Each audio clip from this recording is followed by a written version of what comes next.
মাধ্যমিক ও উচ্চ মাধ্যমিকে অধ্যয়নরত ভাইয়া ও আপুরা তোমাদের সবাইকে আজকের বায়োলজি ক্লাসে শুভেচ্ছা। আজকের ক্লাসে আমরা হিউম্যান স্কেলিটন বা মানব কঙ্কাল তন্ত্র থেকে খুবই গুরুত্বপূর্ণ একটা টপিক নিয়ে কথা বলবো। তোমরা নিশ্চয়ই আমার পেছনে একটা ছবি দেখতে পাচ্ছ। তো এই ছবি থেকে আমরা আজকে যে অংশটুকু পড়বো এটা হচ্ছে আমাদের বক্ষপিঞ্জর। আমাদের বক্ষপিঞ্জর বা আমরা যেটাকে সহজ বাংলায় বুকের খাঁচা বলে থাকি, এটা মূলত কি কি হাড় দিয়ে গঠিত এটা আজকে আমরা দেখব। তো দেখো, ফার্স্ট অফ অল আমাদের এই যে অস্থিটা বা এই যে বোনটা দেখো, এটার নাম হচ্ছে স্টার্নাম।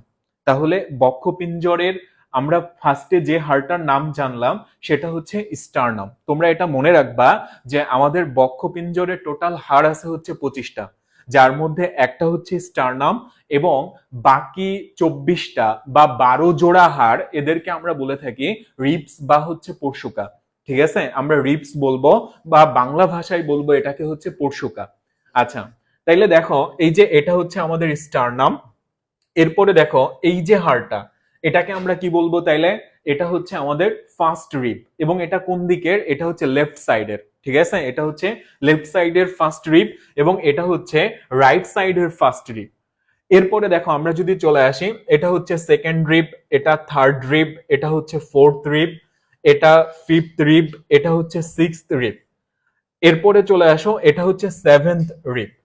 আচ্ছা, এরপরে খেয়াল করো, এই যে এটা হচ্ছে 8 নম্বরটা, এটা 9 এবং এটা হচ্ছে 10।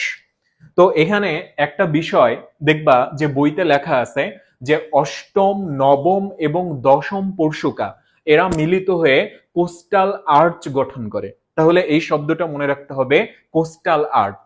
দেখো আমি এই শব্দটাকে একটু ভাঙি। তুমি যদি কোথাও কোস্টাল শব্দ দেখো, মানে বায়োলজির কোথাও কোস্টাল শব্দ দেখো, তাহলে এটার মানে হচ্ছে রিবস বা পরশুকা। আচ্ছা, আর আর্চ, আর্চ শব্দের অর্থ হচ্ছে বাঁকা অংশ। দেখো এই যে তিনটা রিবস বা পরশুকা এরা মিলে এখানে একটা কিন্তু বাঁকা অংশ গঠন করছে, এই জন্য আমরা এটাকে বলবো হচ্ছে কোস্টাল আর্চ। এরপরে যদি আমরা চলে আসি, দেখো এটা গেল হচ্ছে তোমার 8, 9th এবং হচ্ছে 10th। এরপরে দেখো এই যে এটা হচ্ছে 11th রিব এবং এটাকে বলা হচ্ছে ফলস রিব। এই কথাটা কিন্তু মনে রাখতে হবে, ফলস রিব, বা এদেরকে আবার অন্য ভাষায় ফ্লটিং রিবসও বলা হয় বা ভাসমান পরশুকা। এদেরকে ভাসমান পরশুকাও বলা হয়। তারপরে এই যে এটা দেখো, এটা হচ্ছে 12th রিব এবং এটাও কিন্তু ফলস রিব। আবার তুমি যদি রাইট সাইডেরটায় আসো, তাহলে দেখো এটা হচ্ছে 11th রিব এবং এটা হচ্ছে 12th রিব। অর্থাৎ এরা হচ্ছে ফলস রিব বা হচ্ছে ফ্লটিং রিব বা হচ্ছে ভাসমান পরশুকা। আর এই যে এটা হচ্ছে কোস্টাল আর্চ, আর কোস্টাল আর্চ কারা গঠন করে? 8th রিব, তারপর হচ্ছে 9th রিব এবং হচ্ছে 10th রিব।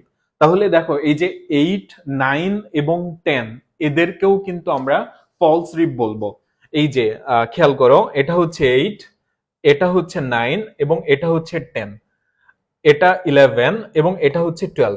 তাইলে দেখো আমরা সহজে এভাবে মনে রাখতে পারি, যেই রিবস গুলা সরাসরি স্টারনামের সাথে যুক্ত না, সরাসরি স্টারনামের সাথে যারা যুক্ত না তাদেরকে আমরা বলবো হচ্ছে ফলস রিব।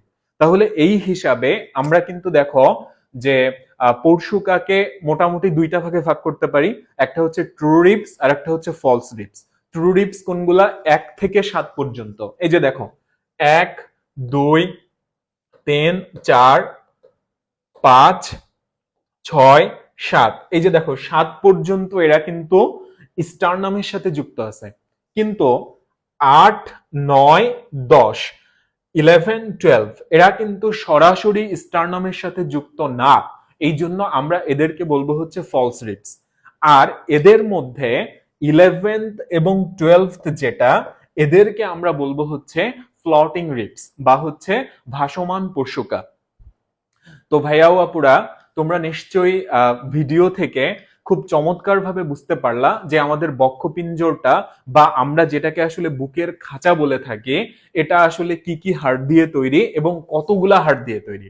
তো এইরকম চমৎকার ভিডিও পেতে তোমরা হচ্ছে নিয়মিত আমাদের ভিডিওগুলা দেখতে থাকো এবং তোমাদের সহপাঠীদের সঙ্গে, জুনিয়রদের সঙ্গে আমাদের ভিডিওগুলা বেশি বেশি করে শেয়ার করো, যেন তারাও উপকৃত হয়। সবার জন্য অনেক অনেক শুভকামনা।